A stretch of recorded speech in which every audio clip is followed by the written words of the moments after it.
Hello and welcome to Paul on Politics. On this week's show we'll be asking why 1 may be better than 4 and maybe even 5 and whether size really matters in the world of local government.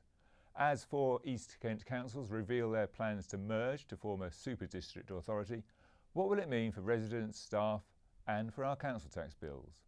With me on the sofa to discuss what could be the most radical shake-up of local government in Kent for decades are Chris Wells, the leader of Thanet Council, one of the 4 involved, and Professor Richard Scase of the University of Kent.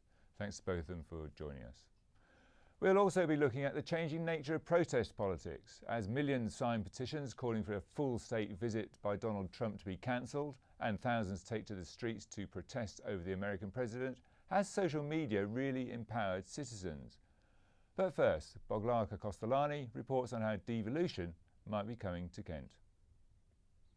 By 2019, people in Dover, Canterbury, Shaftesbury and Thanet might all share an East Kent Super District Council. It would be one of the most radical shake-ups in local government for decades, as the new district authority would serve as many as 500,000 residents. Setting up the merged council would cost up to £6.9 million, but some councillors believe that this way they would be able to cut costs and have more power to promote investment and create jobs. It's incredibly ambitious. This is the very first time that 4 councils in the country have come together to form a larger district council. It would be the largest district council in the country. It's an incredibly complicated and ambitious task, but definitely one that's well worth us considering. However, the business plan around the merger suggests that council tax bills could change in the new combined authority. According to some estimates, residents of Shaftesbury and Thanet could end up paying less, while Canterbury and Dover could be hit hard with a significant rise in council tax. Predicting these things in the future is very difficult. What I can tell you is if you look at the predictions up to 2025, we are looking at needing probably savings between the 4 of us of about £60 million. We can get 41 or so million pounds of that out of this merger alone. And that means whatever rise in council tax may or may not occur, it's going to be an awful lot less than it would be if we carried on as individual districts.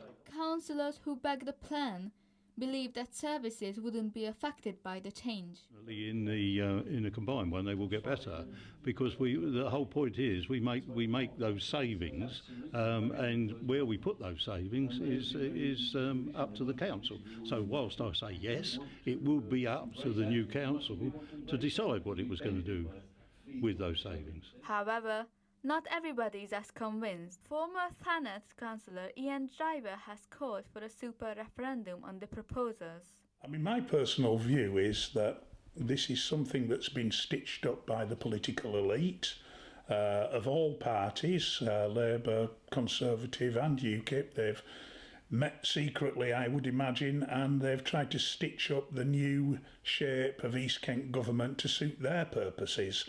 Really, what ordinary men and women in East Kent think is a secondary consideration.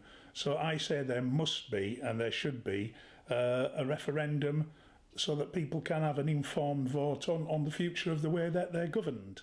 The 4 councils will hold meetings by the end of March to decide whether to go ahead with the merger and to draw up a formal proposal for the government. This is Boglarka Kostolani reporting for KMTV. Well, Chris Wells, £6.9 million transitional cost, higher council tax bills, lots of jobs going. That's not the most positive prospectus on which to suggest a merger of 4 councils. Not the way you describe it, Paul, no, but I mean, it's not entirely accurate. That's a series of figures plucked out of a business case that looks at lots of options. We're looking at potentially £42 million worth of savings, the first ever reorganisation of local government that sacks chiefs and keeps Indians working. We're actually looking at half of the savings in terms of job cuts coming from the removal of senior management posts. Something like 36 out of 94 of the senior managers who get paid £50,000 or more over those 4 councils as a whole. And the other 4% coming mainly from the Democratic Services support because of the reduction in councillors. The people who actually deliver the services, the people who empty your bins, are still going to be needing the same numbers on the street. First time I think you should be able to report that actually we do have a cull of chiefs and we actually keep the Indians working. Well, I'm sure a lot of council taxpayers wouldn't dissent from that suggestion, but Isn't there a danger of you creating a large council which has all the perceptions of being remote from the communities they serve? Absolutely not, because actually we will still have locally elected representatives. I would hope fewer of them, though. Fewer of them, absolutely. But I would hope and trust that the new council will operate on a committee system rather than a leader and cabinet model, which will ensure that all those councillors elected from wherever they are play an active role in decision making as the thing settles down. And it also is dependent on there being parish councillors actually stepping up and doing their local bit for their particular areas as well. And all of those things are in part of the proposals that we look at. Richard Scase, what do you think of this model? Is it good for democracy or bad for democracy? Big cull in the number of councillors? People actually, strangely, might not like that. Well, I think the economic case is absolutely compelling. Because of government cuts to local government, it's impossible for the present district councils in East Kent to continue to provide the services at the level and standards as of present. So something has to be done. Either there has to be cuts in services or a huge increase in council tax. But this is a reaction to the austerity regime, if you like, or the economic recession and councils having their budget cuts. That's starting from a kind of negative situation rather than a positive situation. If councils were properly funded to the extent you'd like them to be, would there be any need for this? Well, I'm sure there wouldn't be that need, but as with all aspects of the public sector at the moment, efficiency savings has to be done. What concerns me about the whole activity is that if we're in China, there'd be no problem. The district councils could get together, make the cuts, as Chris has said, job done. But we live in a democratic society. And as far as I understand, there will not be a referendum on this, but presumably councillors will consult their local population, their local citizens and so forth. And last week I was in a radio phone-in, and not one person who phoned in spoke in favour of this proposal. So I see a lot of public resistance to it. So therefore, whether it goes through or not, I think is going to be dependent upon the self-confidence of councillors to push the whole thing through. If they don't push the whole thing through, as I say, it's very worrying what the future of district councils and the future of local government in the provision of services is going to be over the next few years. Chris Wells, let's take a look at that question of should there be a referendum, because a classic way of disenfranchising voters is for them to believe or perceive they've got no say in the matter. Look, the decision that's actually coming forward right at the moment is that by the end of March, when we actually run the business case, which is at a high level without a lot of detail at the moment, run through the councillors in the 4 councils, they will decide whether or not to move to a public engagement or consultation process. And in that context, you feel that would be enough? Well, we'll see what people say. But at the moment, of course, what most people are operating on are the headlines like you just gave, which talk about, the scariest level of doing it. The 6.8 million, or whatever the transition costs are also tucked in with the fact that there are £42 million worth of savings. We're also looking at the fact that particularly council taxpayers in Thanet and in Shepway, who have relatively high levels of council tax bills in relation to Canterbury and Dover, are likely to find themselves paying less council tax under that construct. And nobody's been able to promise that for a little while. At the very worst, hold on a minute. Let me finish. At the very worst, we're going to have the same level of services at the same sort of level of cost, but we ought to be able to transform them with economies of scale. And actually explaining all this, it's very easy for you to sit there and say, under option C or whatever, Dover council taxpayers will pay 20% more. Well, you put your consultants put it in the report. Absolutely. But Chris, I feel I have to interrupt here because the complexity of the cases never drive decisions, as we saw with the referendum, the national referendum in the summer. The issues are incredibly complex, and if you have a referendum, I suspect the vote for this merger would be no. But I agree with you, Chris, that the case is compelling. But at the same time, too, another reason for the resistance, I think, by the public is that I think in Dover, the council tax would go up by 7%. It's 19%. But, I'm sorry, 19%. In Canterbury by 7%. But there's another aspect, Paul, here of this, and that is that East Kent is badly in need of infrastructure development. It's also confronting real problems of population increase in housing. At the moment, the government says to the different district councils, you will build this number of houses, which means, therefore, the housing is often in the wrong place as far as East Kent is concerned. Equally so, in terms of infrastructure development, we badly need something like an East Kent parkway. We badly need new rail services for this increase in population. We badly need social services.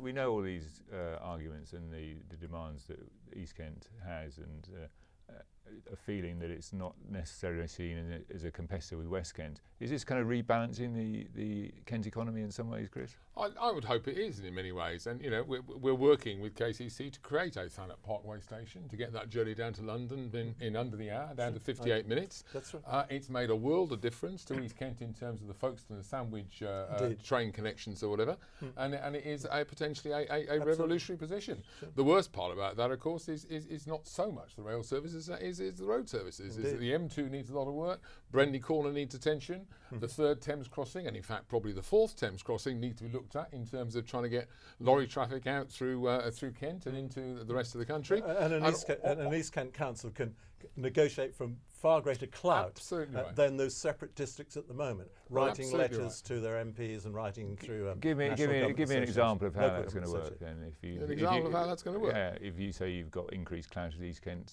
authority, emerged authority, tell me what. We've already started to do that through the various regeneration constructs that we're actually putting together. That's what I'm trying to get to, is you are already doing a lot of this stuff. We are already doing a lot of this stuff. Why do you need a new council? Because in practice, what you'll find is you're actually spending on the infrastructure of 4 councils for those particular services where you have councillors and 4 management teams, whereas in fact you could probably operate with 1. And in doing that, you do save that degree of money whilst getting a balance between the economies of scale and still being properly democratic representative. What are the alternatives? Yeah. You stay as the district councils, stay as the district councils as they are, or maybe we'll go with Mr. Paul Carter's dream of having a Kent unitary and have things even more remote. No, Chris. Well, you brought me on to the elephant in the room. Is really, this is all a cover, isn't it, for becoming a unitary authority? Exactly. If you become a super district council now, by default in years to come, the government might say, well, he might as well be a unitary. That's the political agenda, isn't it? In your package introduction, there's a couple of issues there. I mean, I think the phrase super council is a misnomer. It's a bigger district council. It would happen to be the biggest in the country if it came to being. Journalistic licence. Journalistic licence. Been a lot of that about this, Paul. But more than that, you also mentioned the word devolution. This is not about devolution. These are the same powers. Devolution, as such, requires so much more negotiation with government, and government indicated at this moment, whilst they are coming out of a period where they've been talking about devolution a lot, we actually haven't got the ability to turn devolution into a being at the moment. But I would observe, Chris, I'm one sorry. last thought, I would observe that everywhere that has got a devolution deal has been working closely together in the years before. Right, so if we are ever going to look at that, then we're looking at a construct that might give us that option in the future. I'm used to sitting on sofas with politicians, and they take up so much of the discussion with us as academics. You've got your say now. So. I'm having my say, and I think at the end of the day, this is a typical British compromise. I think what we really need in Kent is the abolition of Kent County Council, and in its place then the introduction of 4 separate councils, unitary councils, unitary authorities, one for West Kent, one for South Kent, one for East Kent, and possibly one for North Kent. With the model that we already have a model, of course, and that is Medway. Medway went independent, so to speak, 15 years ago, bringing together the district councils within Medway. And the impression that I have, is that it's given Medway a self-confidence. It is able to develop a strategy. It has a clout.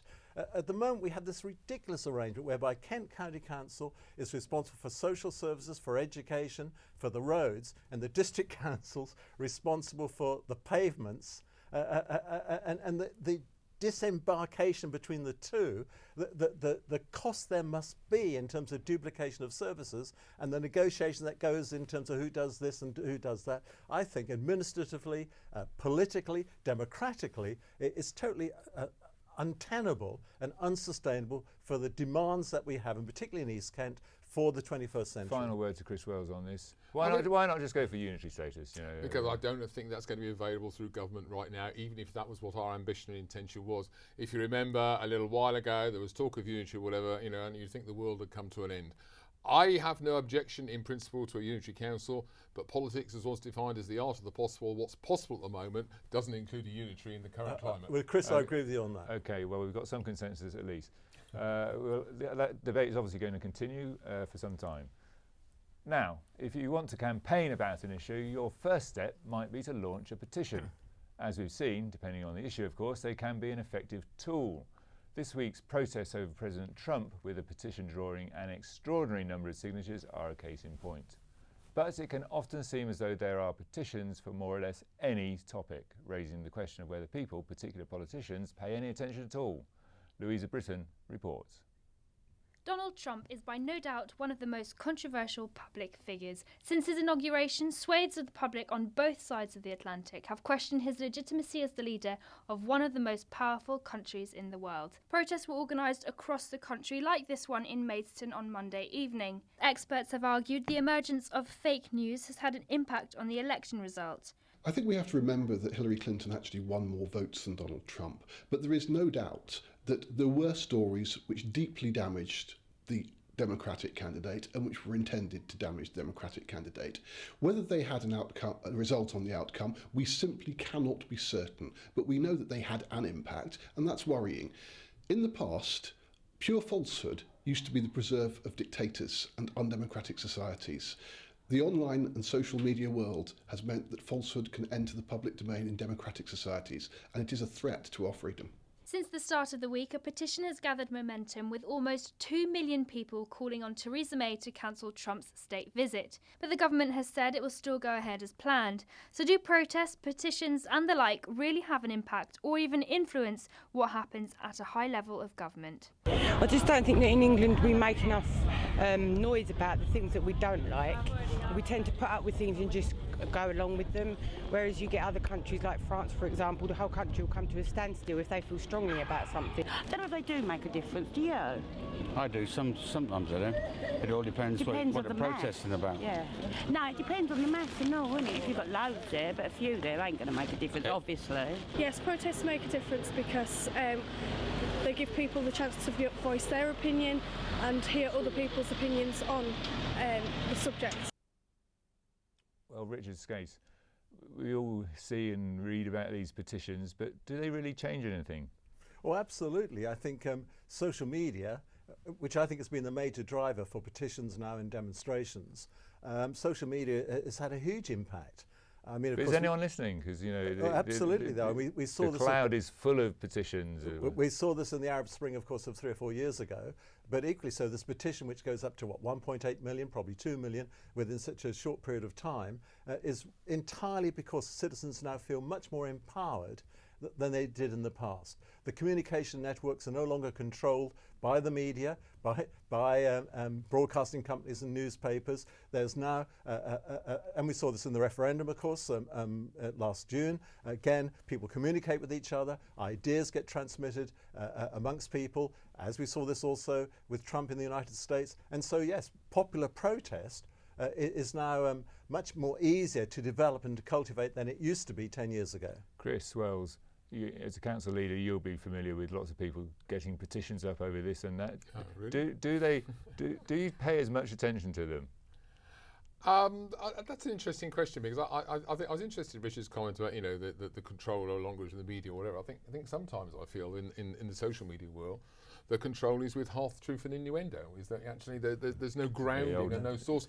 I have this conversation with my children all the time. They tell me they've read this and they've seen that or whatever. And what's the source? I mean, if you've ever heard an advertisement for the teaching of history in schools, it's got to be learn to look at the source first. And I think there's really have to be careful about what the source is, what the innuendo was, and what the structure was. I agree, Chris, and I think a very nice analogy here is between, in terms of knowledge and reliability of knowledge, is the Encyclopedia Britannica on the one hand and Wikipedia on the other. Absolutely. In Wikipedia, you put in information as you want and it gets monitored and people change it and so on. With Encyclopedia Britannica, you have people with authority and expertise trying to develop as an objective account of issues as they possibly can. I'll be devil's advocate here, but that petition about President Trump's state visit, 1.7 million and growing, government has just ignored it, says no, we're sticking to our guns, and you can say that about a lot of petitions. Well, we say that, but it goes into the undercurrent, I think, of people's thinking in terms of cabinet, in terms of politicians. They feel out there's certain kinds of pressures, and therefore it leads to debates, for example, like on television, about whether Donald Trump should have a state visit to the United Kingdom. I don't think that debate would have happened were it not for this protest. But again, you see, there's another issue here in terms of social media, and also not just the social media, the ban that Trump issued. It's not a permanent ban. It's a temporary hold on let's processing not go down that particular application for migration into the United States. Have you signed a Dread petition? the truth coming out, When was the Paul, last time you signed it? When was the last time you signed a petition, Chris? The last time I signed, that's an interesting question. An online petition or an actual petition? Well, any petition, online or actual. I signed one in Margate High Street, I think, only about 2 weeks ago, and an online petition about a month ago. What was the online petition? The online petition, I think, was related to traffic and out-of-town shopping centres. Yeah. Well, Richard Scase, there is an issue here because some of these topics that people pick up on are, frivolous in the extreme, aren't they? And doesn't that just kind of undermine the sense that, citizens have greater power using social media? Well, I mean, the issues, of course, have always been highly variable. But again, what I would restate is that, it has the petition about Trump has fed into then the mainstream media, has fed into debates. But you didn't need a petition to get well, that well, sense, well, I did don't you? think Did I, you? I don't think those issues would have been discussed in Parliament, and I don't think the mainstream media would have taken that whole issue up, were it not for such a speed of protest of such a magnitude. Chris Wells, I don't know whether you have a petition scheme in place at your authority, but We do. And is it used widely or not? Because I get the sense that some of these council websites which encourage online petitions, they're just there and not really. Half the problem with these things is actually, if you're going to take notice of a petition about something that happens in your district or even Kent County or county council area, it ought to be mainly about residents rather than anything else, and sort of teasing out who in the world of the internet actually lives in an area and who actually is affecting it from a way outside is actually quite difficult. I think part of that cross-checking will normally knock out a whole large number. But if you're an elected politician, you ought to know about these things anyway, if you're a councillor representing a particular community. Well, absolutely so, and people you don't come need and petitions to tell you, surely. No, indeed, and sad man that I am, when I go out and do the family shopping, I go to Margate one week, Ramsgate another week, Broadstairs another week, so I meet different groups of the population, and people will tell me things there that they wouldn't put in petitions, and the people who don't use petitions will tell you things, which is important as well. Yeah, so we shouldn't just be making politics like those who make petitions. Indeed, Chris. Well, maybe there'll be a petition to stop so many petitions being signed. I'll put one on chain for you. I'm afraid that's all from us here at Paul on Politics. The clock is against us as always. Thanks to our guests for coming into the studio. We'll be back soon. In the meantime, you can catch up on all the latest political news in Kent by logging on to kentonline.co.uk or listening to KMFM. Have a good day.